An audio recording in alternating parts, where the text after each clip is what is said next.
Dengan apa? Dengan bacaan ayat-ayat Al-Quran. Meskipun hari ini Menteri Agama mengeluarkan beberapa aturan terhadap masjid. Pertama, orang yang harus menjaga jarak, pakai prokes. Kedua, kalau khutbah tidak boleh lebih dari 15 menit. Ketiga, jangan edarkan sumbangan infak. Kalau begini caranya hancur kita semua. Tapi saya pikir panggilan iman ini jauh daripada peraturan-peraturan yang dibuat oleh manusia. Masjid sekarang, meskipun begini, tidak sedikit orang yang dekat dengan masjid ini payah kakinya untuk melangkah. Kenapa panggilan iman tidak ada berhenti? Tapi tidak sedikit orang-orang termasuk jamaah hari yang datang dari berbagai tempat. Kenapa? Like and share, aktifkan lonceng notifikasinya. Terima kasih.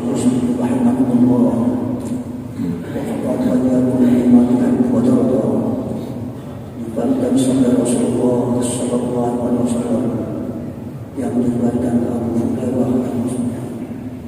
Janganlah kamu berkata-kata pada ujung imam sedang berkhutbah, maka sesungguhnya sia-sia kamu. Amsyadu wasma'u wa'adil minalakum tukfirun. Alhamdulillah. Alhamdulillahilladzi lam yattakhidh waladan wa lam yakul lahu syarikun fil mulk wa lam yakul lahu waliyyun minadh dhulli yukabbirhu takbira. Asyhadu an la ilaha illallah wahdahu la syarika lahu wa asyhadu anna Muhammadan abduhu wa rasuluh. Allahumma shalli wa sallim wa barik ala sayyidina Muhammad wa ala alihi wa ashabihi ajma'in. Amma ba'du, fa ya ibadallah, usikum wa iyaya bi taqwallahi faqad fazal muttaqun. Wa qala Allah ta'ala fil Qur'anil 'azim, a'udzu billahi minasy syaithanir rajim. Ya ayyuhalladzina amanu taqullaha wa qulu qawlan sadida yuslih lakum a'malakum wa yaghfir lakum dhunubakum. Wa may yuti'illaha wa rasulahu faqad faza fawzan 'azima. Shadaqallahu 'azim. Ikhwanul iman jemaah Jumat terhormat,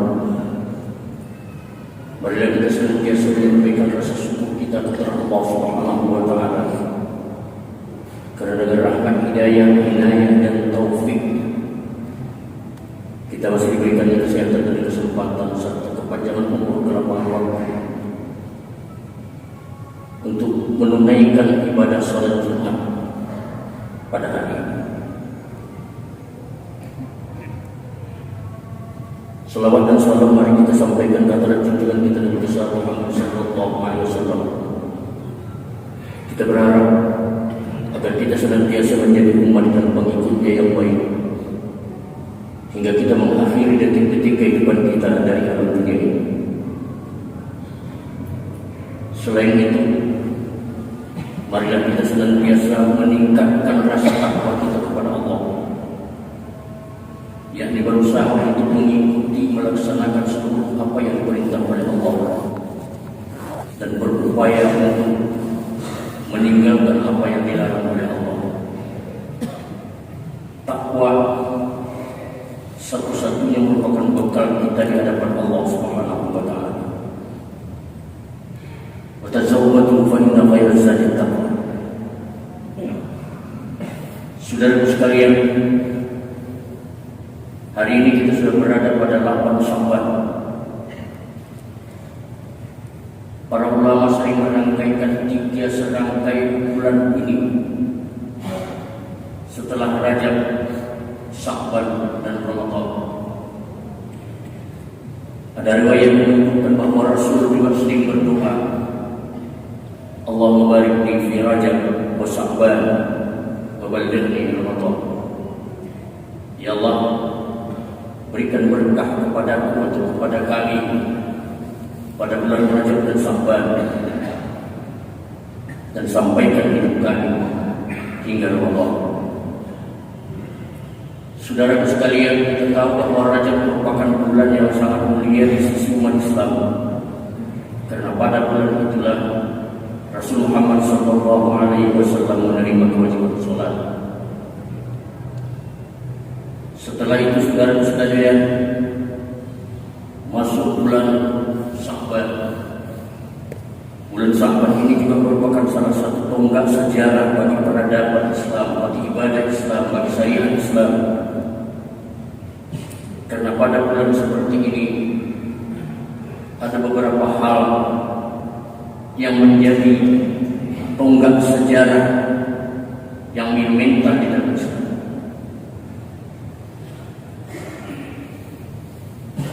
Rasul Muhammad SAW ketika berada di Madinah seringkali berdoa kepada Allah, ya Rabb, jangan samakan kiblat kami umat Islam ini dengan kiblat orang Yahudi. Kenapa? Karena Yahudi selalu merendahkan Rasul dan Islam ketika itu. Karena dia katakan bahwa agama yang dibawa oleh Nabi itu mengikut agama mereka. Rasul sering berdoa begitu. Hingga satu ketika tepat pada pertengahan Sya'ban tahun kedua dari Hijrah atau tahun 622-623 Miladiah, setelah 17 bulan hampir Rasul sholat menghadap Baitul Maqdis di Palestina,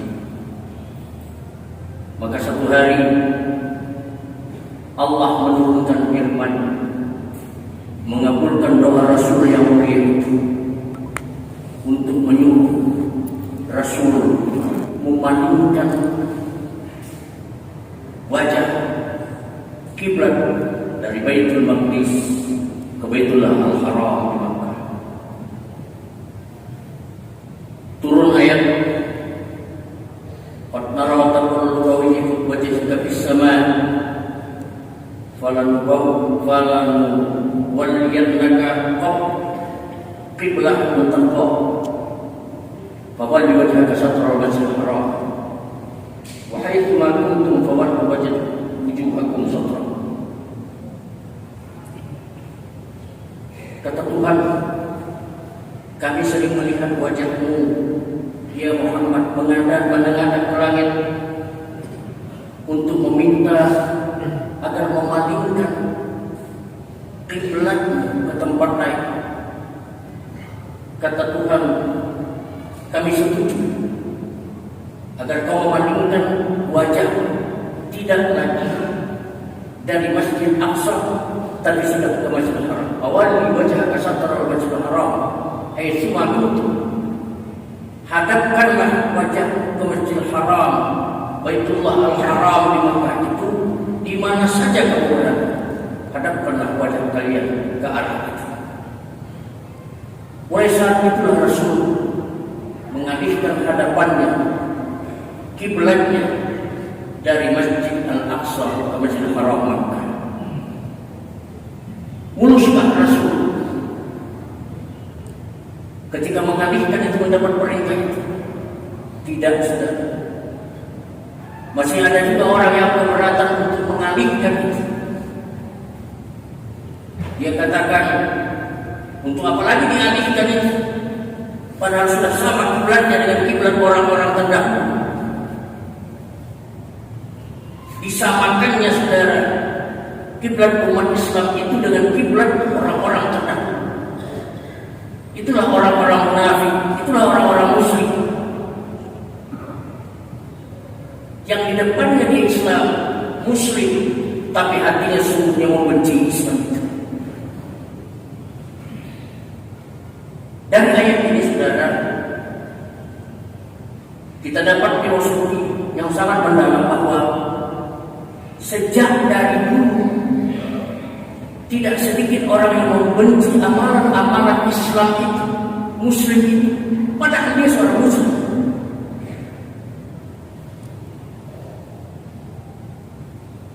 Rasul Muhammad SAW ketika pindah hijrah ke Madinah, dalam 1 minggu beliau membangun 3 masjid sudah. Pertama, Masjid Quba. Setelah dia berangkat pada hari Kamis, hari Jumat, menuju Madinah atau Yasrib, kira-kira 4 km dari Masjid Quba itu, turun perintah sholat Jumat. Maka Rasul melaksanakan Jumat itu di satu wadi Bani Hashim, Bani Salim. Setelah itu Rasul mendirikan masjid di situ. Lantas beliau berjalan lagi ke Yasrib untuk kemudian mendirikan sebuah masjid yang fenomenal itu, yakni Masjid Al-Madinah, Masjid Nabawi di Madinah. Maka tidak sekedar itu, saudara, Allah memberikan penghargaan kepada Rasul yang mendirikan Masjid Madinah itu. Dengan apa? Kata Rasul, 1 kali salat di masjid, maka Allah akan memberikan balasannya sama dengan 1000 kali salat di masjid di luar itu, selain Masjidil Haram dan Masjid Al-Aqsa. Ketika itu, saudara sekalian, Rasul berpikir bagaimana caranya agar orang datang ke masjid untuk melaksanakan ibadah. Dikumpulkan sahabat. Rasul menyebut sahabat-sahabat sekalian, bagaimana caranya kita memanggil orang agar bisa beribadah ke masjid ini. Ada sahabat yang mengusulkan supaya bikin lonceng. Kata Rasul, itu sudah dilakukan oleh orang-orang yang Nasrani. Ada yang mengusulkan dengan trompet. Kata Rasul, itu sudah dipakai oleh orang-orang Yahudi. Ada yang mengusulkan lagi bakar api di atas menara agar nampak setiap api menjulang, itu sudah sholat. Kata Rasul, itu tidak dipakai oleh orang-orang Majusi. Tidak ditemukan ketika itu. Pada suatu malam, sahabat Abdullah bin Zaid mimpi. Dia seakan-akan didatangi oleh malaikat dalam mimpi. Malaikat itu bawa uang besar dari perak. Sampai Abdullah bin Zaid menyebut, bahasa kita, bagus sekali itu apa yang Anda bawa. Saya beli, berapapun harga. Diperdengarkan suaranya nyaring, besar, bagus. Kata Abdullah bin Zaid, ini bagus, tidak untuk kami memanggil orang-orang agar kami beribadah. Kata orang ini, maukah kau kuberikan satu panggilan yang lebih bagus dari ini dan lebih bagus dari yang lain. Ini namanya nida'ullah, nida'ul ibadah, nida'ul syariah. Kata Abdullah bin Zaid, maka orang yang membacakan ini bacaan, dengarkan, dibaca oleh orang yang didengarkan oleh Abdullah bin Zaid.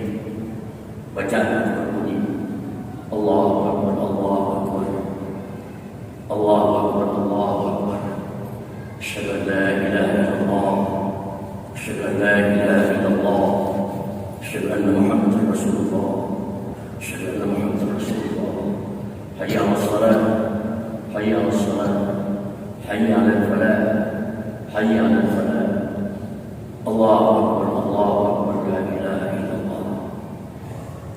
Abdullah bin Zaid sangat haru. Dia katakan, bagus ya Tuhan. Dia pun terbangun dari mimpinya. Karena gembiranya cepat-cepat di Masjid Nabawi bertemu dengan Rasul tersebut. Disampaikan, ya Rasulullah, aku bermimpi tadi kaza wa kaza wa kaza. Kata Rasul, bagus. Ini yang paling bagus. Ini di dalam Islam. Al-adab, memanggil orang untuk datang, memproklamirkan itu adab dengan yang baik, memproklamirkan sesuatu yang baik. Sampaikan kepada Rasul. Kata Rasul, aku pelan-pelan, suaramu kurang bagus dan suaramu kecil. Terus kata beliau, siapa ya Rasul? Itu ada Bilal, panggil Bilal. Dipanggil Bilal bin Rabah. Kata Rasul, ya Bilal, suaramu besar, nyaring, tinggi, bagus. Sekarang kau pergi ke atas bersama Abdullah bin Zaid, kau panggil orang untuk melaksanakan ibadah sholat. Dibacakan oleh Abdullah bin Zaid pelan-pelan, saudara. Itulah yang disuarakan oleh Bilal bin Zaid, Bilal bin Rabah. Menggema udara, saudara, melebihi suaranya yang ada itu. Kenapa? Azan itu adalah panggilan Allah. Kita hanya menyuarakan saja, Allah yang menyampaikan kepada hati-hati manusia. Itulah azan, saudara. Itulah proklamirnya orang untuk beribadah kepada Allah. Tidak ada ibadah panggilan yang lebih bagus untuk disamakan dengan azan yang kita ada, saudara. Kenapa? Itu asma Allah seluruh. Pengakuan diri dengan syahadat sesungguhnya. Menunjukkan kelemahan kita di hadapan Allah. Motivasi kita untuk beribadah. Motivasi untuk kita bekerja, hayya 'alal falah. Tidak ada satu kemenangan yang tidak direbut dengan perjuangan, saudara. Sangat mirislah kalau akhir-akhir ini ada orang yang menyebutkan, menyamakan antara gonggongan anjing, saudara, dengan azan yang kita pakai sejak Bilal sampai dunia dikiamatkan nanti. Miris kita. Kita akan bertanya bagaimana hatinya menyebut itu, bagaimana kalbunya menyebut itu, teganya orang yang menyebut itu. Kita berdoa kepada Allah agar dia ditunjuki oleh Allah Subhanahu wa Ta'ala. Terserah Allah bagaimana untuk menunjukinya. Qulillahumma malikal mulki tu'til mulka man tasha' wa tanzi'ul mulka man tasha' wa tu'izzu man tasha' wa tudhillu man tasha' bi yadikal khair innaka 'ala kulli syai'in qadir. Malah tinggalnya menghancurkan potensi agamanya, masaluhu wa masaluhu kama salil kalb. Orang yang Allah laksana anjing itu, maaf saudara. Al-A'raf 176. Bala'an, seorang ulama besar pejabatnya, seorang wali Allah zaman yang berpisah, tapi dia mau dipengaruhi oleh Fir'aun untuk menyuarakan segala hukum yang dikeluarkan oleh Fir'aun, saudara.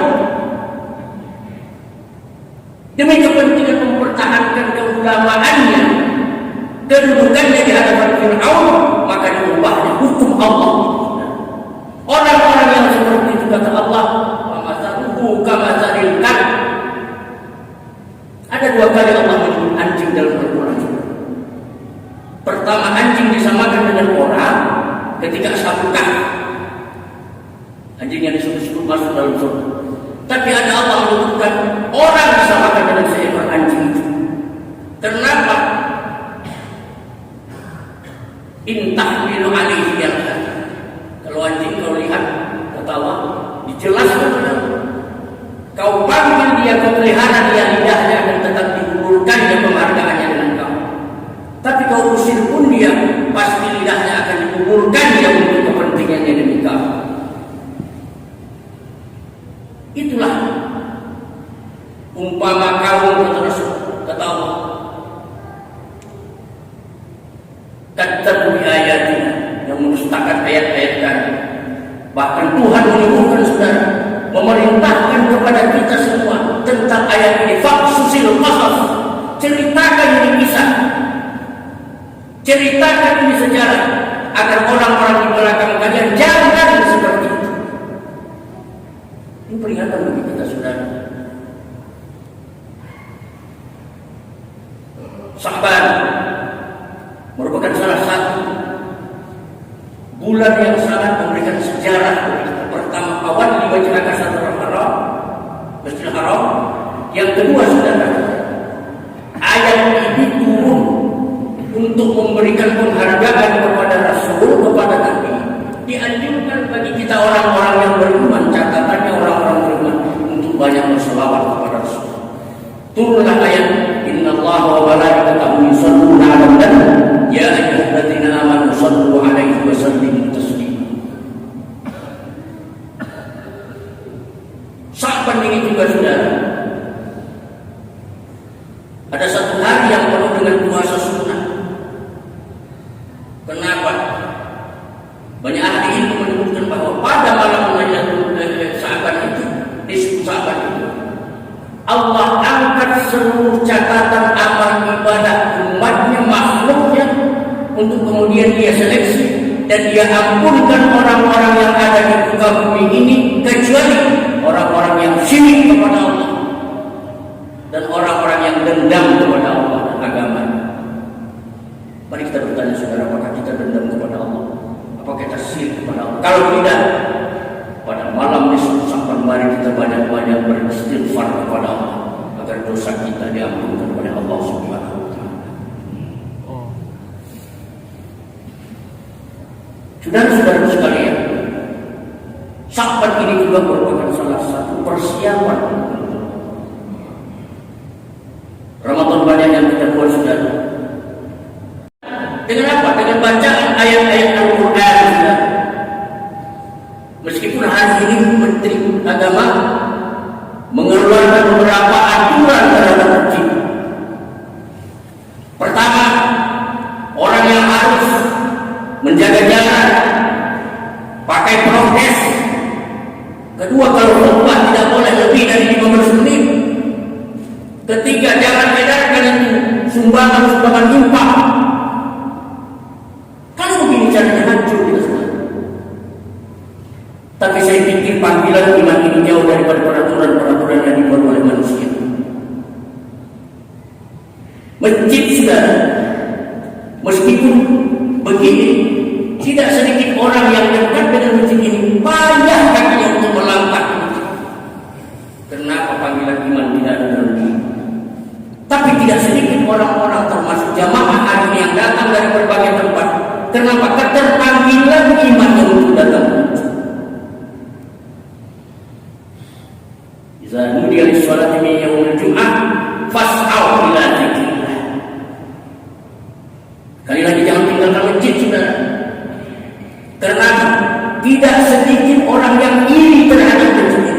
Tidak sedikit orang yang benci terhadap umat Islam ini. Karena satu-satunya ibadah yang punya asas kehidupan itu masjid. Di masjid kita bisa meluruskan sholat. Di masjid kita bisa membina ukhuwah. Di masjid kita punya iman. Di masjid kita punya makna. Kita punya satu kata saudara dalam masjid. Kalau ini semua suatu masjid kita bawa keluar saudara, maka takut setan pun akan takut terhadap agama. Saudara sekalian, marilah dalam kesempatan ini kita tetap melakukan ibadah kita kepada Allah, terutama pada musim Ramadan ini. Mengakhiri khutbah ini, saya akan mengingatkan kita kembali tentang peringatan Rasul untuk menyambut Ramadan. Satu kali Rasul naik ke atas mimbar sebelum berkhutbah panjang, Rasul menyebutkan amin, amin, amin 3 kali. Kemudian Rasul berhenti semua. Habis Jumat, para sahabat bertanya, ya Rasulullah, labbaika ya Rasulullah, mohon izin ya Rasulullah. Tadi Rasulullah di mimbar lain mimbar itu mengatakan amin, amin, amin 3 kali. Ada apa? Kata Rasul, tadi ketika berada di atas mimbar, Jibril datang kepadaku. Dia katakan, ya Muhammad, man adraka Ramadan wa lam yughfar famata pada falanna qul amin faqul. Dia katakan, ya Muhammad, siapa saja yang masuk ke dalam bulan Ramadan tapi dia tidak meminta ampun kepada Allah terhadap dosa-dosanya yang lalu itu pada bulan Ramadan, dia mati Ramadan itu masuk dalam neraka. Kata Jibril, amin kan ya Muhammad? Faqul amin, aku amin.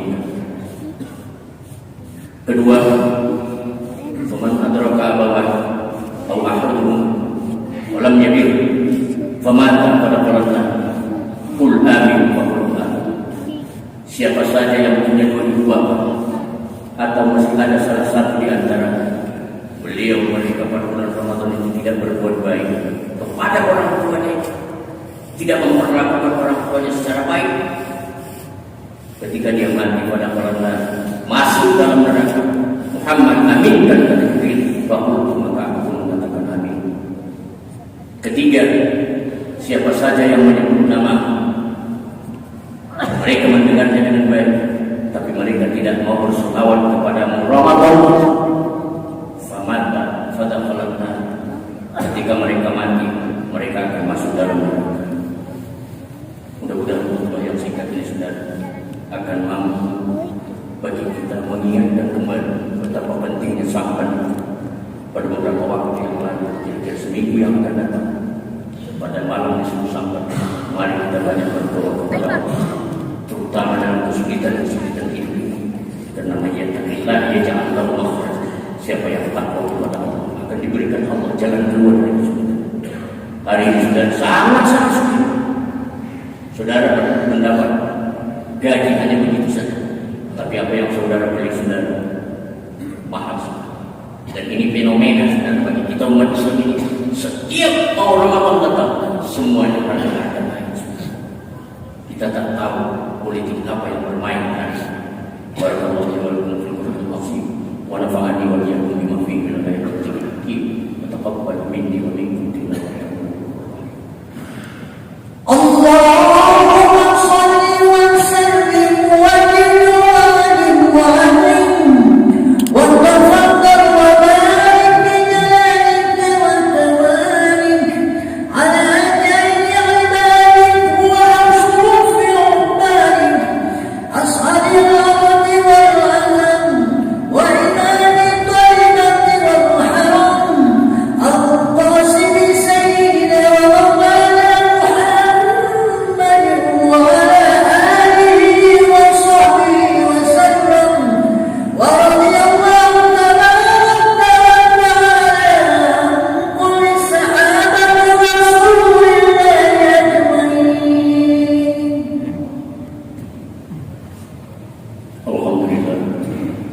Alhamdulillahilladzi anzala as-sakinata fi qulubil mu'minina liyazdadu imanan ma'a imanihim. Walillahi mulku as-samawati wal ardi wa kana Allahu 'aliman hakima. Asyhadu an la ilaha illallah wahdahu la syarika lahu wa asyhadu anna Muhammadan 'abduhu wa rasuluh. Allahumma shalli wa sallim wa barik ala sayyidina Muhammad wa ala alihi wa sahbihi. Amma ba'du fa ya ibadallah, usikum wa iyyakum bi taqwallahi faqad fazal muttaqin. Ada orang yang taklillah yaj'al lahu makhrajan wa yarzuqhu min haitsu la yahtasib. Wa akshiru min as-salati was-salamu ala Rasulillah sallallahu alaihi wasallam. Faqad qala Allah ta'ala fil Qur'anil karim, inna Allaha wa malaikatahu yusholluna 'alan nabi ya ayyuhalladzina amanu shallu 'alaihi wa sallimu taslima. Allahumma shalli 'ala Muhammad wa 'ala ali Muhammad kama shallaita wa sallamta wa barakta 'ala Ibrahim wa 'ala Ibrahim fil 'alamin innaka Hamidum Majid. Allahumma khulafa'ir rasyidin وعمر وعثمان وعلي وبقية الصحابة والقرابة والذرية أجمعين. اللهم اغفر للمسلمين والمسلمات الأحياء منهم والأموات إنك سميع قريب مجيب الدعوات. ويا قاضي الحاجات سلمنا من آفات الدنيا والآخرة وفتنتهما إنك على كل شيء قدير. اللهم بارك وارحم من بنى والنازل هذا المسجد المسجد المحترم برحمتك يا أرحم. ربنا آتنا في الدنيا حسنة وفي الآخرة حسنة وقنا عذاب النار. اللهم بارك لنا في رجب وشعبان وبلغنا رمضان. عباد الله، إن الله يأمر بالمعروف والإحسان وإيتاء ذي القربى وينهى عن الفحشاء والمنكر والبغي يعظكم لعلكم تذكرون. واذكروا الله العظيم يذكركم واسألوه من فضله يغفركم ورزقكم الله أكبر. Jangan lupa subscribe, like, and share. Aktifkan lonceng notifikasinya. Jika tidak suka, disclaimer di bawah. Terima kasih. Wassalamualaikum warahmatullahi wabarakatuh.